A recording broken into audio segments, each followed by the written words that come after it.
Je tourne cette page comme on ouvre une porte intérieure, une porte vers mes pensées. Oui, mes pensées. C'est pas trop royal comme intro. Donc, je me présente, Princesse Sabre, une fille des îles. Donc, je vous souhaite la bienvenue. Donc, bismillah. 40% des habitants à Mayotte habitent dans des maisons en tôle. Parmi eux, 30% n'ont pas accès à l'eau à leur domicile. Comme vous l'aurez compris, aujourd'hui, on va parler de vivre sans eau ni électricité à Mayotte. Donc, je fais partie de cette catégorie de personnes qui n'ont pas eu de l'eau ni d'électricité à Mayotte pendant une longue période de leur vie. Donc, on a vu 40% habitent dans des maisons en tôle et parmi eux, 30% n'ont pas de l'eau. Mais quand on parle de pourcentage, moi-même, j'arrive pas à visualiser ça. Donc, on va prendre un exemple clair pour illustrer mes propos. Alors, si on prend 100 personnes, et parmi ces 100 personnes, 40 habitent dans des maisons en tôle. Et parmi ces 40, donc 12 personnes n'ont pas accès à l'eau. Comme ça, on dirait, ah mais ça va? Non. Quand on prend les chiffres officiels, donc à Mayotte, il y a 321 000 personnes. Donc parmi ces 321 000, 128 400 ont des maisons en tôle. Et parmi ces 128 400, 38 520 n'ont pas accès à de l'eau dans leur domicile. Mon histoire, story time, toujours. Alors moi, c'est pendant 10 ans, je n'ai pas eu de l'eau potable chez moi. Oui. Et pendant 17 ans, je n'ai pas eu d'électricité. Je vous raconte pas ça pour me lamenter, pour me victimiser. Loin de là, je vous assure. Loin de là, parce que cette histoire, j'ai eu toujours honte, j'ai eu peur. Vous allez comprendre tout au long du récit. C'est un rappel, mais aussi une nourriture pour l'âme. Pour te dire, si t'as un toit, t'as un robinet avec de l'eau qui coule, t'as de l'électricité, tu es déjà plus riche que tu le crois.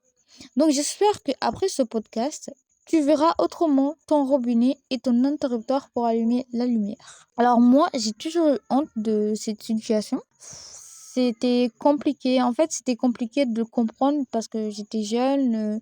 Je comprenais pas vraiment le monde. On va dire ça comme ça. Et donc, comment on faisait? Je pense que vous posez des questions. Alors, ou pas. Oui, je me pose moi-même des questions. Mais bon. Donc, on va commencer comme on faisait. Genre, début, je me rappelle, on allait récupérer de l'eau dans un puits. Et donc, le puits, alhamdoulilah, vraiment, alhamdoulilah, quand j'ai lu certains témoignages, nous, on n'était que 10 minutes. Genre, on marchait 10 minutes. Donc, on mettait dans des, on appelle ça jerrycan, dans des bidons de 5 litres, comme ça. Donc, on mettait 5 litres, 10 litres et tout. On portait dans des brouettes. Je sûr, c'est vraiment trop dur. Et en plus, c'est trop dur de prendre de l'eau dans un puits. Mais je vous assure, et ça fait trop mal aux mains, ça fait trop mal au dos. C'est une dinguerie en fait. Mais bon, alhamdulillah. Et puis après, quelques années après, mon père, Allahumma barik, qu'Allah le préserve, il avait mis un tuyau, genre un tuyau qui reliait depuis chez nous jusqu'à l'endroit où il y avait un puits. Genre, il avait coupé un bidon, il avait mis, je sais même plus comment il avait fait, mais il avait fait ça. Et donc, il y avait de l'eau qui descendait. On dirait comme une sorte de tuyau. Genre, on avait un tuyau. Ah là là, alhamdoulilah. On était grave contents et tout. Et donc, cette eau, on l'utilisait genre pour la vaisselle, faire le ménage, laver les habits et tout et tout. Mais on la buvait pas. On buvait pas l'eau de puits. Et donc, Comment on faisait? Soit on buvait l'eau de pluie. À savoir que 54% des habitants prennent de l'eau de pluie lors des saisons de pluie. Genre, on prenait l'eau de pluie, mais je vous assure, genre, quand on boit l'eau de pluie début et tout, l'eau de pluie, il a trop un goût bizarre. Et après, on s'adapte. Quand je m'adaptais à l'eau de pluie, l'eau de robinet, j'arrivais plus à boire l'eau de robinet. L'eau de robinet, c'était trop bizarre, j'arrivais plus à la boire et tout. Mais bon, alhamdoulilah. Et donc, quand j'observe les gens, quand il pleut, ils se fâchent. Je dis, mais pourquoi il y a la pluie, et tout. Mais je vais vous dire un truc. La pluie, c'est un moment tellement bénéfique pour les gens. C'est un moment bénéfique. Donc, quand il y a la pluie qui tombe, il y a des doigts à faire, doigts invocations à faire. Quand la pluie tombe, tu dis au Seigneur que ce soit une pluie utile. Tu fais une invocation. Quand la fin de la pluie, tu dis Nous avons reçu la pluie grâce à la bonté d'Allah et sa miséricorde. Parce qu'en fait, les gens qui connaissent vraiment la valeur de la pluie, c'est ceux qui sont privés. Pour eux, la pluie, c'est une richesse, mais immensissime. Immense. Ça se dit immensissime. Bon, je sais pas. Il faut que j'arrête d'inventer des mots là. J'essaie d'être professionnel, mais là, c'est pas trop ça. La pluie, c'est une bénédiction. On le voit dans la sourate Ibrahim, c'est la sourate numéro 14.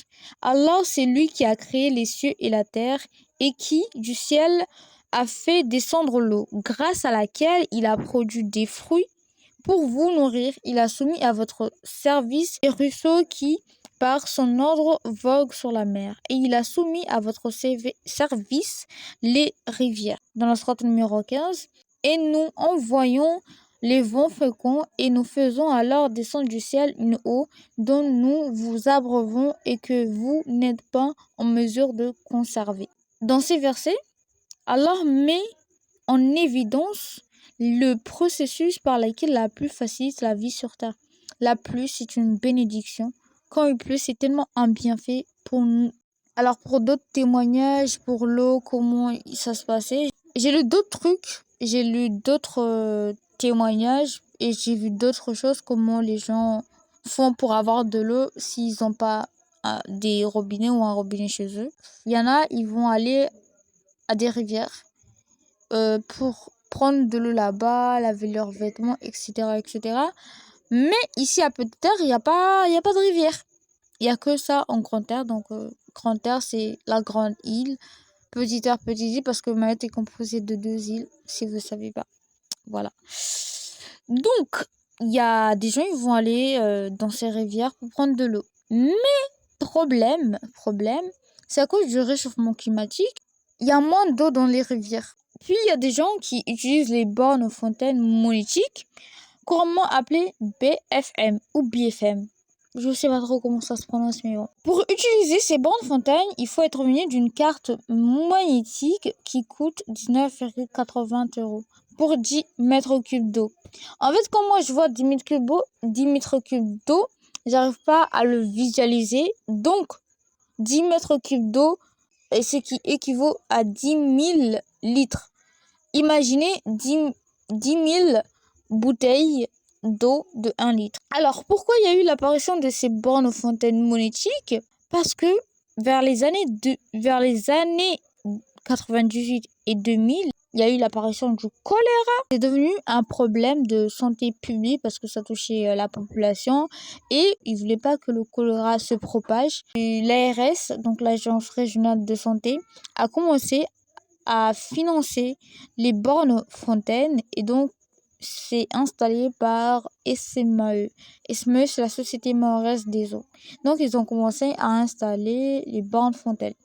À ce jour, il y a eu 138 bornes fontaines monétiques installées dans l'ensemble du territoire. Depuis juillet 2023, on observe des coupures d'eau assez fréquents parce que en 1997, il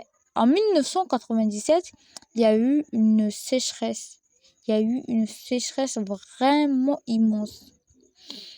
Donc, ce qui a causé des problèmes d'approvisionnement en eau. La solution qui a été donnée en 1997, c'est la première usine de dessalement ici à Petite Terre. Donc ici, nous à Petite Terre, on boit de l'eau salée. L'eau de Petite Terre, votre eau là-bas, elle est trop salée. Ouais, parce que Grand Terre, il boit pas notre eau, hein. Nous, on utilise l'eau de dessalement et tout et tout. C'est pas de l'eau salée. Si, c'est de l'eau salée, mais notre eau, elle est plus salée que leur eau à eux, à Grande Terre là-bas. Parce que eux, vous allez voir qu'est-ce qu'ils utilisent. Les 2 retenues collinaires qui sont à Combani et Djoumouni. Mais encore problème avec le réchauffement climatique, il n'y a pas assez de pluie. Donc, la nouvelle solution, c'est de faire un nouveau retenue collinaire qui s'appelle Ouroveni. Je vous assure, quand j'ai vu Ouroveni, je ne comprenais pas. Je me disais, il y a quelque part à Maïs, ça s'appelle Ouroveni ou... Mais bon, Ouroveni, c'est le nom du retenue collinaire. Et donc, ça va être à la fois dans la commune de Chikoni et de Tingoni. Et puis, il y a un lancement, il y a un projet. Ils veulent faire une deuxième usine de dessalement à Ironibé. Je sais pas c'est où, mais c'est à Grand-Terre. Je suis jamais allée. Même à Tingoni, wesh. Même à Chikoni, je suis jamais allée. Bof. Même à Dzumwini. En fait, je suis en train de me truc là toute seule. Donc, on a fini par chier avec l'eau. Pour l'électricité, je me souviens, genre, début, on avait une lampe. Puis, mon père, Allahumma barik, qu'Allah le préserve, a fait un truc, genre, je me dis, là, après réflexion, quand j'écrivais le script, je me dis, ah ouais, j'ai fait les TP, là, qu'on fait en 5e, on avance, en fait. Oh là là. Donc, on prend des piles, des fils. Donc, il avait pris des fils et des piles. Je saurais pas comment vous expliquer, mais genre, tu prends les piles, tu mets dans un carton, et tu prends un fil, tu mets au bout, et il y avait la lumière. Et je vous assure, quand on voyait ça, on était tellement contents. Enfin, de la lumière! Je nous vois en volant là. Ah, on était trop contentes. Oh là là, vraiment.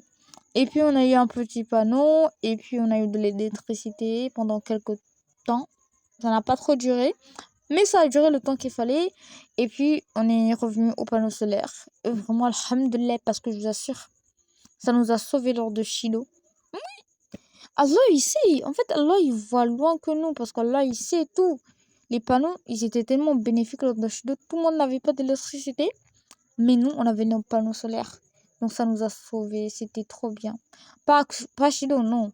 On avait des panneaux. Ouais, c'est ce qui était bien. Donc moi, je me souviens le premier jour où on a eu la télé avec les panneaux. Il y avait Unikitty qui marchait à la télé.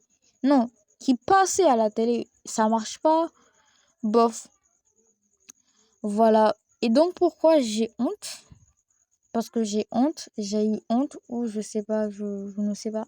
Là, j'ai plus trop honte parce que je vais le poster. Je vais le poster, donc j'ai pas trop honte. Normalement. Je sais pas. Et donc, j'ai 2 anecdotes qui se sont passées. Vraiment, pour vous montrer comment j'ai eu honte, c'est une dinguerie. Donc, on est en 6e, il y a un nouveau voisin qui arrive et tout. Et donc, j'apprends qu'il a le même âge que moi. Il est en 6e lui aussi et tout et tout. Mais heureusement pour moi, dans ma tête, je me disais heureusement parce que il habitait pas vraiment là. Genre, c'était que sa mère et tout. Donc, son père, il habitait chez son père. Il venait là que pendant les vacances. Je sors depuis le jour où j'ai su son existence. Je voyais que lui. Ça m'énervait. Genre, ça m'énervait de fou. Et genre, quand je voyais, genre, mon cœur, il faisait boum. C'est même pas un truc, ah, je vois un crush. Oh là là, non. Je le voyais, j'avais peur de lui. J'avais peur de lui. En fait, j'avais peur qu'il parte raconter tout ça à des gens et que les gens viennent se moquer de moi. Vraiment, j'avais trop cette peur en moi. C'est une dinguerie. Et quand je le voyais en 6e, quand je le voyais là, je, je faisais demi-tour déjà, je passais de l'autre côté pour juste ne pas le voir. Or que je sais qu'ils s'en fichent complètement de moi. Mais voilà quoi, dans ma tête c'était ça, j'avais trop peur de lui. Et donc l'année fait comme ça, je voyais tout le temps, je me dis, c'est pas possible. Avant je connaissais pas, je voyais pas, maintenant je vois partout. C'est quoi ça en fait? Mais bon, j'ai compris après.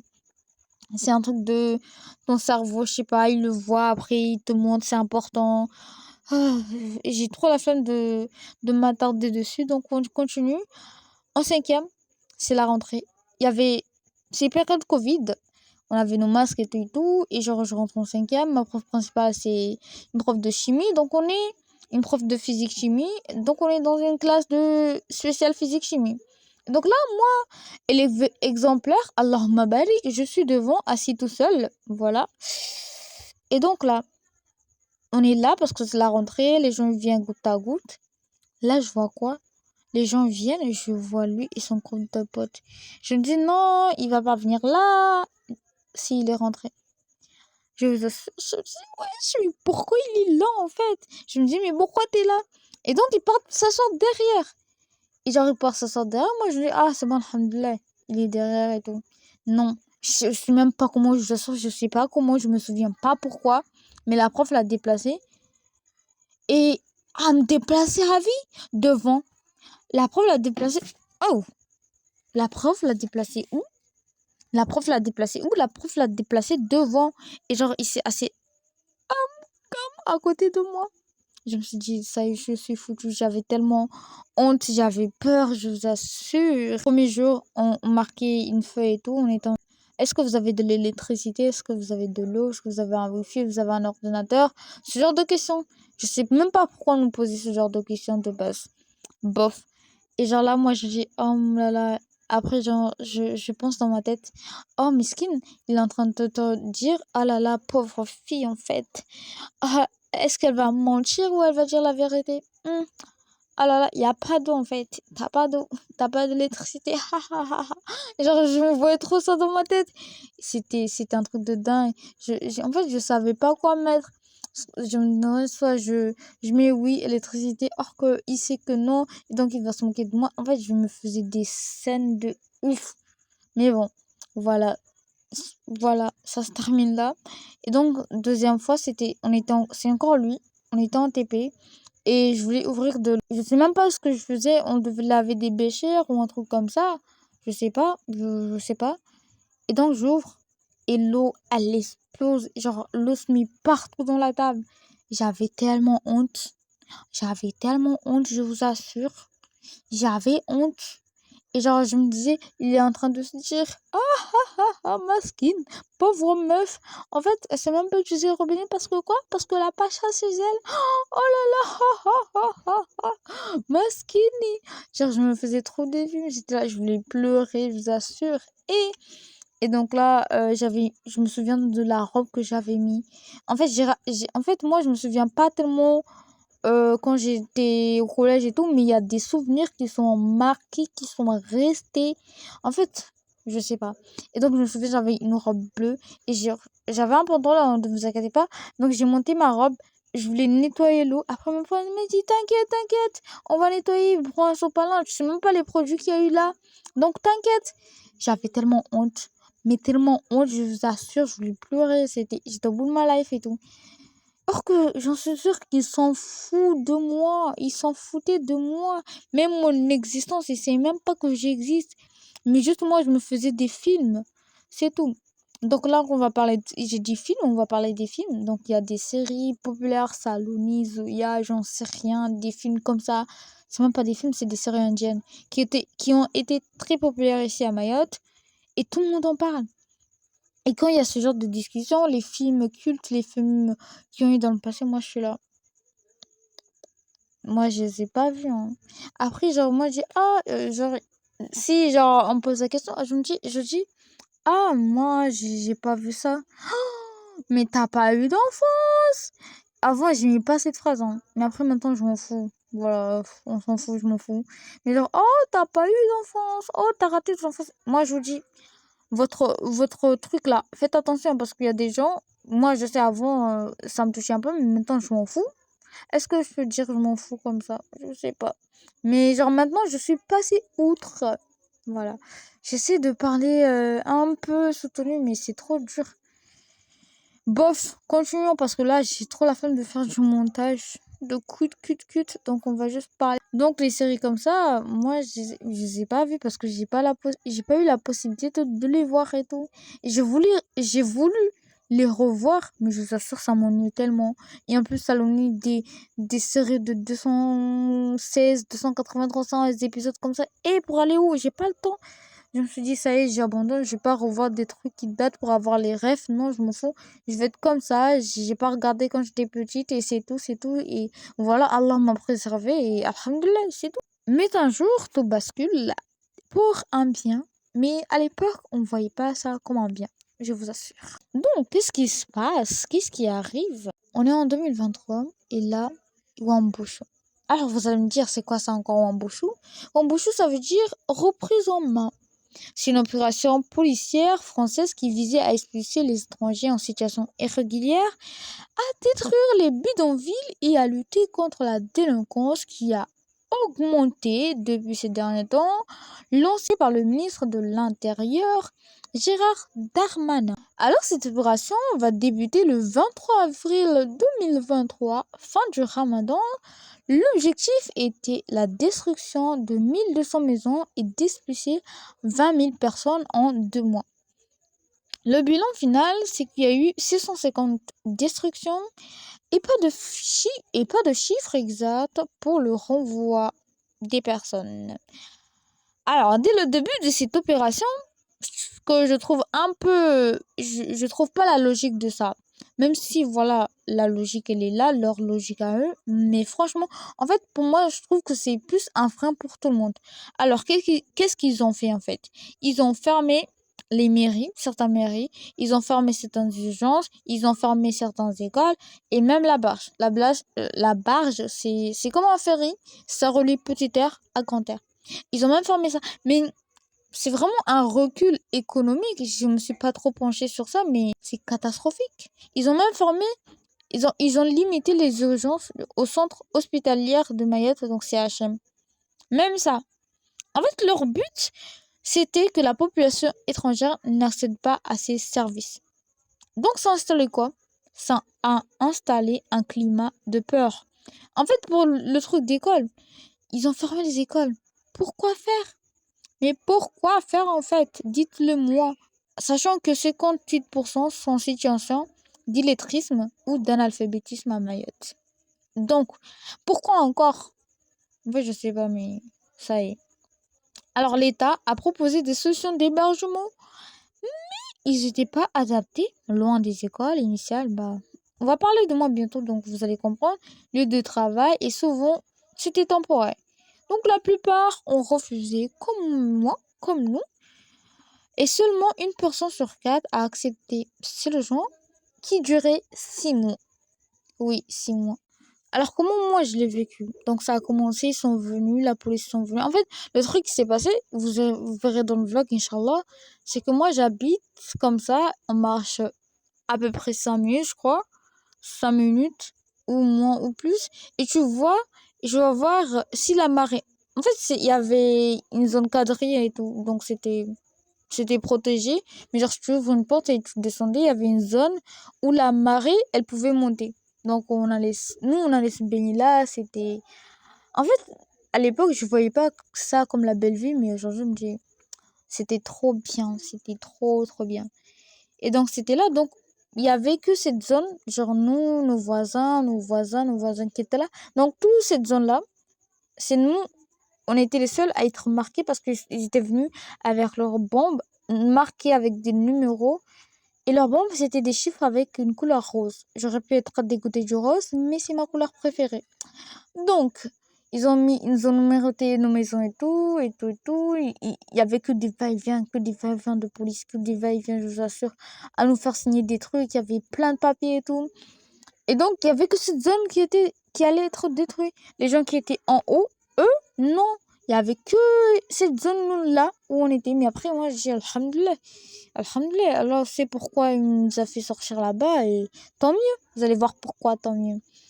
Et donc, c'était comme ça. Genre, franchement, c'était la crise, pour vous dire. Et donc, fin Ramadan, c'est l'Aïd. Mais le Ramadan, on l'a passé juste pour passer. Mais c'était pas trop ça. Et donc, l'Aïd, elle vient.